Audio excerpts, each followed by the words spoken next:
Hello बच्चों, let's see the question. The question is statement number 1. Micelles are formed by surfactant molecules above the critical micellar concentration CMC. And the second statement is the conductivity of a solution having surfactant molecules decreases sharply at the CMC. Okay, तो देखिए हमें ये question दे रखा है, इसमें हमें दो statement दे रखे हैं. हमें बताना है कि इसमें जो स्टेटमेंट फर्स्ट है और स्टेटमेंट सेकंड है वो ट्रू है या फिर फॉल्स है, और साथ में बताना है कि स्टेटमेंट 1 और स्टेटमेंट 2 आपस में कनेक्टेड हैं या नहीं. तो चलिए इसका सॉल्यूशन देखते हैं. वो की कॉन्सेप्ट यूज होगा, क्या होगा, सरफेस केमिस्ट्री का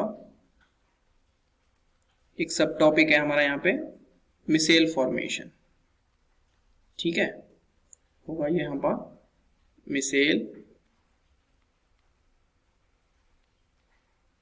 फॉर्मेशन, ये हमारा की कॉन्सेप्ट हो जाएगा यहाँ पे. अब चलो स्टेटमेंट 1 को सॉल्व कर लेते हैं पहले, फिर स्टेटमेंट 2 की तरफ चलेंगे. तो जो हमारा स्टेटमेंट 1 है, स्टेटमेंट 1 हमसे बोल रहा है micelles are formed by surfactant molecules above the critical micellar concentration. ठीक है, इसको सॉल्व करते हैं. तो जो हमारे मिसेल्स होते हैं वो क्या होते हैं, हमारे जो मिसेल्स होते हैं ना, हम उनको एसोसिएटेड कोलॉइड भी बोलते हैं. जो मिसेल्स होते हैं हम उनको बोलते हैं एसोसिएटेड कोलॉइड्स. एसोसिएटेड कोलॉइड्स क्यों बोलते हैं, क्योंकि ये काफी सरफेक्टेंट्स के आपस में कनेक्ट होके बनता है, इसलिए हम इसको बोलते हैं एसोसिएटेड कोलॉइड्स. चलो इसको एक एग्जांपल देख लेते हैं. हम इसका एग्जांपल को अगर हम देखें तो यहाँ पे हम इसकी एक स्ट्रक्चर बना देते हैं. इसमें एक लॉन्ग चेन होती है कार्बन की, ठीक है, और साथ में हमारा होता है anionic part COO. Na positive होता है, यहाँ पे O नेगेटिव. ये जो कार्बन की लॉन्ग चेन होती है ना, ये होता है हमारा फैटी एसिड. ठीक है, और अब हम इसके ना दो पार्ट्स होते हैं. अगर हम इसको देखें ध्यान से तो ये जो सरफेक्टेंट है इसमें दो पार्ट्स होते हैं. जो फर्स्ट लॉन्ग कार्बन चेन है ना, इसको हम बोलते हैं हाइड्रोफोबिक पार्ट, और ये जो हमारा एनायनिक पार्ट है ना बाद वाला, इसको हम बोलते हैं हाइड्रोफिलिक पार्ट. क्यों बोलते हैं ये हम, क्योंकि जो फर्स्ट लॉन्ग कार्बन चेन है ये हमारी वाटर से रिपेल करती है, और ये जो सेकंड पार्ट है ना ये हमारा वाटर से कनेक्ट हो जाता है, इसलिए ये हाइड्रोफिलिक है और इधर वाला हाइड्रोफोबिक है. और ये जो हमारा सरफेक्टेंट है इसका जो साइज होता है ना, इसका जो साइज है वो स्मॉलर है, स्मॉलर देन 1 नैनोमीटर. ठीक है, इसका जो साइज है वो स्मॉलर है. और हमें पता है कि जो हमारा कोलाइडल साइज होता है, जो डायमीटर होता है कोलाइडल पार्टिकल का, वो क्या होता है, वो होता है हमारा 1 mm से 1 mm की रेंज, nm की रेंज में. और ये हमें इससे छोटा है, हमारा स्मॉलर है, तो हम इसको क्या करेंगे, इसकी कंसंट्रेशन को इंक्रीज करेंगे. ये सरफेक्टेंट्स के और पार्टिकल्स लाएंगे. तो इसमें क्या करते हैं, हम इसको मिसेल बनाने के लिए क्या करेंगे, इसकी कंसंट्रेशन को इंक्रीज करेंगे.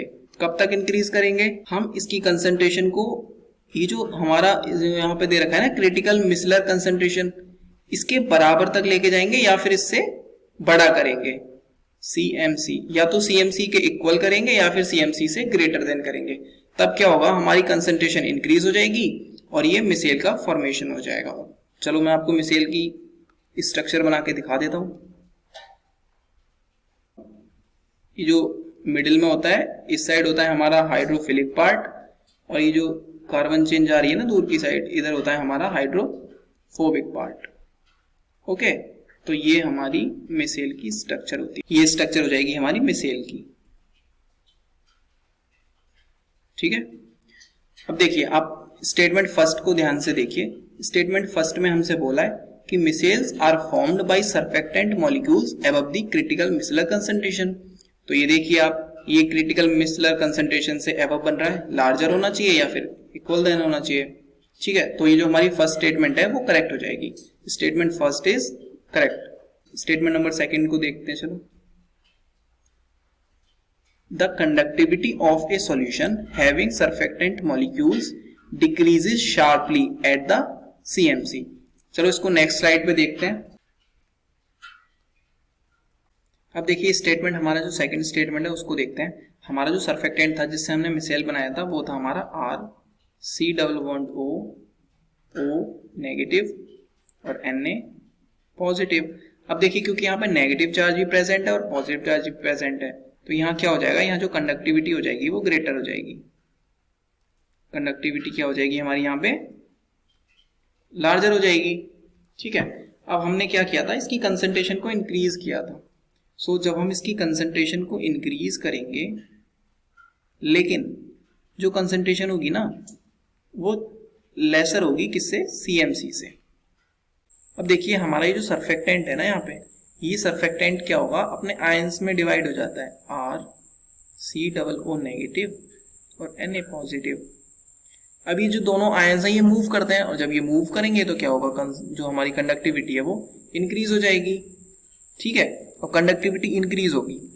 लेकिन अब हम क्या करेंगे, जब हमारा ये जो कंसंट्रेशन को बढ़ा रहे थे हम, और कंसंट्रेशन बढ़ाते बढ़ाते CMC से क्या हो जाती है, इक्वल हो जाती है या फिर ग्रेटर देन हो जाती है। इस कंडीशन में क्या होगा, इस कंडीशन में बन जाएगा हमारा मिसेल। क्या होगा, फॉर्मेशन ऑफ मिसेल हो जाएगा,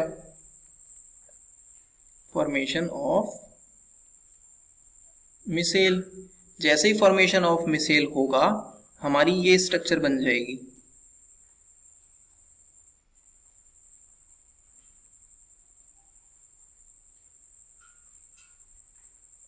इस तरह का कुछ मिसेल का स्ट्रक्चर हमारा बन जाएगा। अब जैसे ही ये स्ट्रक्चर बनेगा ना, तो हमारा क्या होगा, इस कंडीशन में कंडक्टिविटी डिक्रीज करेगी, कंडक्टिविटी डिक्रीज कर जाएगी। क्यों डिक्रीज कर जाएगी, क्योंकि ये जो हमारे फ्री मूविंग आयंस थे ना, ये अब कनेक्ट हो गए, और जब ये कनेक्ट हो गए आपस में तो फिर ये मूव कर नहीं पाएंगे, मूव नहीं करेंगे तो कंडक्टिविटी डिक्रीज कर जाएगी। तो क्या होता है, स्टार्टिंग में कंडक्टिविटी इंक्रीज करती है, लेकिन जैसे जैसे ये हमारी कंसंट्रेशन CMC से ज्यादा हो जाने लगती है वैसे वैसे इसकी कंडक्टिविटी डिक्रीज कर जाने लगती है, और एक कंडीशन वो आती है कि ये कंडक्टिविटी डिक्रीज हो जाती है हमारी। ठीक है, तो जो हमारा सेकंड स्टेटमेंट था वो देखते हैं एक बार। The conductivity of a solution having surfactant molecules decreases sharply at the CMC। Okay, तो ये जो हमारी स्टेटमेंट 2 है ये भी बिल्कुल करेक्ट है। तो चलो अब इसके ऑप्शन में हम आंसर देख लेते हैं। जो फर्स्ट ऑप्शन है इसमें बोला है हमसे statement 1 is true, statement 2 is true, but statement 2 is a correct explanation for statement 1। तो देखिए इसमें स्टार्टिंग में तो ठीक लिखा है कि स्टेटमेंट 1 ट्रू है, स्टेटमेंट 2 ट्रू है, लेकिन ये जो सेकंड में दे रखा है ना इसने कि statement 2 is a correct explanation for statement 1, ये हमारी फॉल्स है। देखिए यहाँ पे इन दोनों स्टेटमेंट का आपस में कोई कनेक्शन नहीं है, हालांकि ये दोनों ट्रू हैं बट कनेक्शन नहीं है, तो ये हमारा इनकरेक्ट हो जाएगा। सेकंड ऑप्शन देखते हैं, statement 1 is true, statement 2 is true, statement 2 is not a correct explanation for statement 1। तो देखिए हमारा ये ऑप्शन जो है वो करेक्ट हो जाएगा। क्यों हो जाएगा, क्योंकि देखिए दोनों स्टेटमेंट हमारी करेक्ट है, और ये जो फर्स्ट स्टेटमेंट और सेकंड स्टेटमेंट है ये दोनों आपस में कनेक्टेड नहीं है, तो ये जो हमारा ऑप्शन बी है ये करेक्ट हो जाएगा। So option B is the correct answer. I hope you understood it well. Best of luck.